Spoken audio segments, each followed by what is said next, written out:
President Marcos, meanwhile, leaves Indonesia with some $8.5 billion worth of investment pledges. These include $822 million for investments in textiles, garments, renewable energy, and agri-food. Meanwhile, there's $7 billion worth of investments in infrastructure for unsolicited private-public partnerships and a $662 million trade value for supply of coal and fertilizer. Malacanang expects these investments to generate at least 7,000 new jobs. The trade between Indonesia and the Philippines increased by 50% in 21. Yun lamang, there's a trade imbalance really between Indonesia and the Philippines. So I said we should find ways to turn that around. During his state visit, Marcos also sought Indonesia's help in improving the fisheries sector in the Philippines. He says it's unacceptable that the Philippines is importing mackerel scad, locally known as galunggong. I asked for help because matibay ang fisheries nila. So sabi ko, we can exchange delegations. That I think we can. Those are the things, especially in the agricultural sector, are going to happen in the very short term. President Marcos meets with the Filipino community at the start of his two-day state visit in Singapore. About 1,500 Filipinos trooped to the National University of Singapore to see the president. Marcos recognized the big contributions of overseas Filipino workers from Singapore since they became the second highest source of remittances last year. He also thanked them for helping propel him to the presidency. Ito yung pagbabago na dinala ng ating Secretary Toots Oplek. Ay sabi niya, alagaan natin yung mga OFW, ngunit wag natin kakalimutan, alagaan din natin ang kanilang pamilya sa pamamagitan ng mga scholarship, pamamagitan ng healthcare, pamamagitan ng housing. Yan po ang aming tinatrabaho ngayon.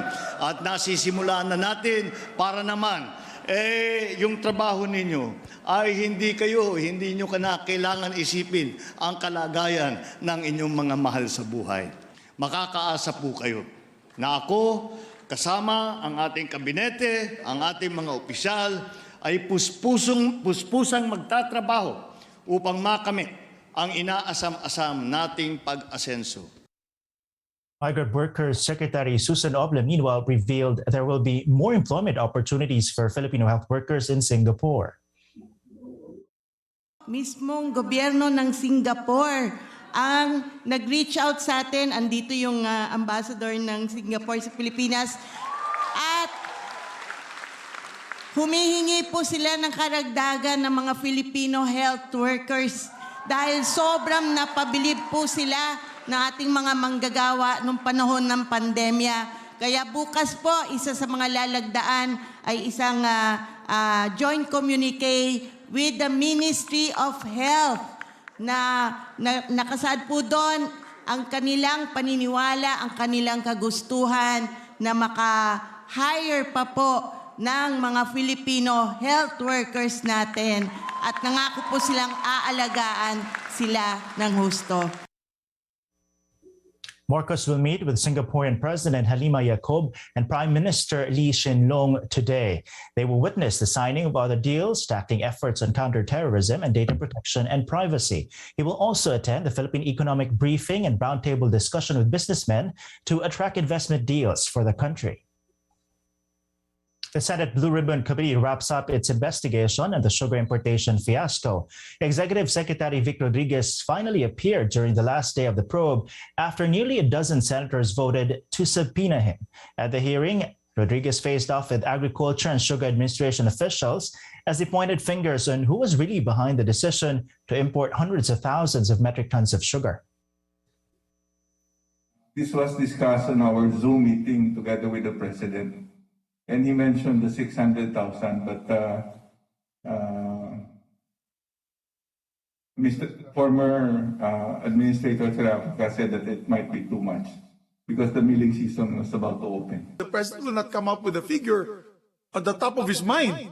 You better clarify, Mr. Serafca, you are very close to being cited for contempt. Wala pong katotohanan na nanggaling kay Pangulong Marcos is 600,000 metric tons. Kung yung 300,000 metric tons nga ho ay hindi kumbinsido ang Pangulo, bakit naman niya sasabihin 600,000 metric tons?